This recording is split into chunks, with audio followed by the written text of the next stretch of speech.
అసలు ఈ క్యాన్‌ల ఎవరికి పెడతారు అంటే, మనకి ఏదైనా ఒక మెడిసిన్ కానీ, గ్లూకోజ్ కానీ, రక్తం గాని ఎక్కించాలి అన్నప్పుడు, మనకు త్వరగా మెడిసిన్ అనేది పనిచేయాలి. సపోజ్ ఎవరికైనా పేషెంట్‌కి వాంతులవుతున్నాయి. వాంతులు గాని, లూజ్ మోషన్స్ గాని అనేక సార్లు అయిపోయి, బాడీ అంతా నీరసించిపోయింది. బాడీలో అసలు నీళ్ళనే శాతమే లేదు. అలాంటప్పుడు మనం ఎక్కించడానికి మనం మందులో ఏమని ఇచ్చినా, అవి వాంతుల ద్వారా పోతున్నప్పుడు, మనకు ఈ వెళ్ళాల్సిందంతా డైరెక్ట్‌లీ మనకు రక్తంలో కలిసేటట్టు ఎక్కించుకునేదే మనకు ఈ క్యాన్యులా అంటాం. ఈ క్యాన్యులా అనేవి చేతికి పెడుతూ ఉంటారు. చేతిలో గూడా మనకు 2 రకాల రక్తనాళాలుంటాయి. బ్లడ్ వెసెల్స్, ఆర్టరీస్ అంటాం, వెయిన్స్ అంటాం.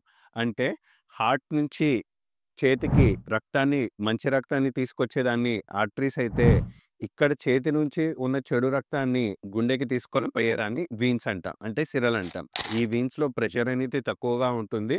అండ్ మన బాడీలో చూసుకున్నట్లయితే పైపైన ఉండేవి వీన్స్, బాగా లోతుగా డీప్‌గా ఉండేవి ఆర్టరీస్ అంటాం.